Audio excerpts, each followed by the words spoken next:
Yo guys, what's up? It's Eric Mays. I'm over here at the Internet Traffic Summit over here in San Diego. It's a Vince Reed event. I'm actually here with John Lee Dumas, who in 2013 you were one of iTunes basically best podcasts. Best of iTunes 2013. Woo. Throw it up, throw it up. Yeah, like I was actually so surprised that I've actually been sleeping on the podcast for like the business and networking niche. So when I heard his speech today, I was like blown away, like just based on like the numbers and like how many people are tuning in, and also one of the things you touched on is basically the portability. Like somebody can be at the gym somewhere and they be creeping in your brain. So like, what would be some of the biggest tips that podcasting or something more simple for people to kind of get their message out to the world, that might be afraid of speaking in public. They might might not be comfortable on camera just yet. How do you recommend kind of getting their foot in the door in the podcasting game? Great questions. And first off, John Lee Dumas, thank you for having me on here. And the host of a podcast called Entrepreneur on Fire, where I interview other entrepreneurs, successful entrepreneurs, but we focus on their journey. So we always start with a failure because everybody's had failures. I fail all the time. I still do. It's powerful. On my face sometimes. On your face. We talk about the aha moments, the light bulb that went off. Then we talk about their successes. And the barrier to entry for podcasting is there, and that's where the power really does lie. It's small. The number 2 phobia in the world is public speaking. I mean, people are terrified to speak in public. And, I still get nervous when I go on stage. I mean, it's just a natural tendency that you have as human beings. But why not start with small steps? Why not be talking into a microphone in the comfort of your own home, audio only, no videos, no cameras around. Yeah. And guess what? You're recording yourself. If you mess up, hit that rewind button, hit that delete button, start it on over again. That's how I started. I used to make hundreds of hours of bad audio before I finally got one thing right. But I was able to take small steps, get better every single time. I interview entrepreneurs 7 days a week now, so I'm getting a little bit better every time. And you weren't winning awards the first 2 weeks. I wasn't winning any awards. I wasn't winning any accolades when I first started. It was a struggle, but I was willing to get out there. I was willing to challenge myself. I was willing to fail. I was willing to really have those struggles and obstacles. But to your point about the opportunity, over 575 million people are active subscribers to iTunes right now. And you talked about the portability. 315 million of those people listen via smartphones. So they have in their pockets. They're in your pocket. 24 hours a day, 7 days a week. They can listen to your podcast. They can click to your website from that. They can do this. They can do that. So the opportunity's there. Because people assume and presume that there's a barrier, so few people comparatively are actually podcasting. There could be 450 million English-speaking blogs, 220,000 podcasts. 90% of them suck. Be in the top percent. Don't suck. Yeah, and also like blogs and videos and stuff like that. You can't listen to that while you're stuck in traffic. On the way to the job, you can't stand in the first place, which is what a lot of the entrepreneurs that get started are. It's so true. What I love to say is, if you want to say yes to my podcast, you don't have to say no to other things. You can say yes to driving your car. You can say yes to being on the treadmill running 100 miles an hour and listen to my podcast. You can do both at the same time. That's the beauty. There's an intimate connection. It's a captive and engaged audience. You can grow a massive audience that way. I share some numbers during the talk. I generate over 550,000 unique downloads a month. I've had over 5.9 million downloads since I launched. 500,000 a month? What? It's crazy. Yeah, and I just launched 19 months ago. Yeah.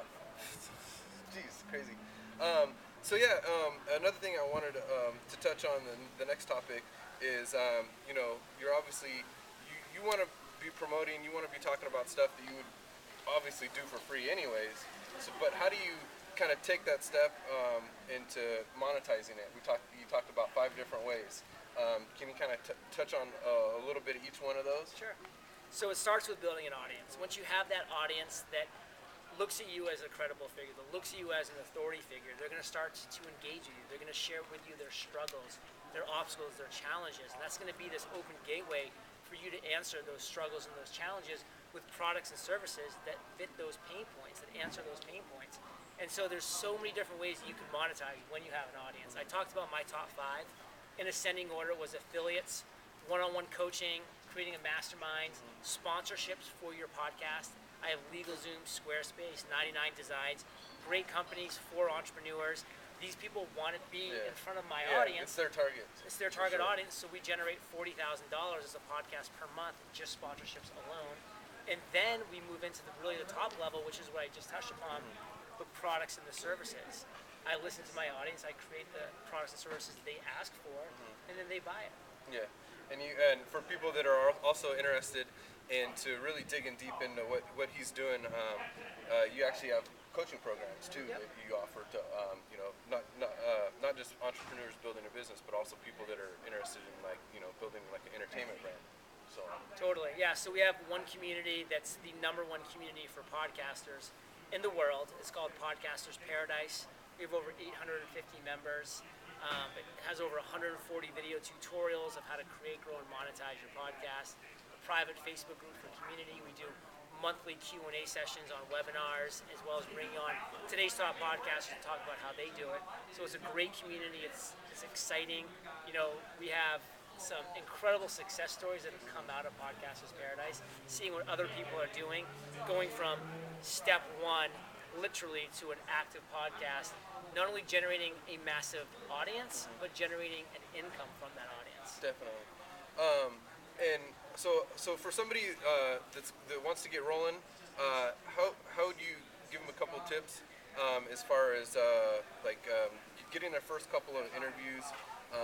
Whether it be a CEO of a company or somebody that's in the marketing niche, and then once you get the first couple of good ones going, how do you snowball that into feel free to drop some names of some awesome people that I wish I could spend an hour with.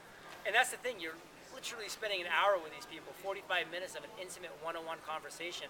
I mean, Barbara Corcoran of Shark Tank, Damien John, I've had these one-on-one conversations with Seth Godin, Tim Ferriss, Gary Vaynerchuk twice. Gary Vaynerchuk just sent me a video the other day on Twitter on Bobby that said, "Hey JLD, keep crushing it on the podcast." That was Gary Vaynerchuk sending me a private video because I've had him now on my podcast twice. It's like amazing the connections that you can have just by having a platform, inviting people that are in your industry, in your niche, that are A players to that platform, because it's going to be worth 25 minutes of their time to talk with a very low barrier. And it's not just like a 5-minute, Good Morning America little pitch, like a little thing. Like you get in. We talk. We open up some stories. I mean, I make them tell about a failure. Seth Godin talks about how he was arrested on the campus of AOL back in the day. I mean, it's crazy stories that they tell, and because we share that one-on-one, it's impactful, and we develop relationships from it. Cool. So before you get rolling with those big names, how do you get that snowball rolling? So start with the foundation, and the foundation needs to be set. This isn't something you just jump into, then all of a sudden you have Tim Ferriss knocking down your door.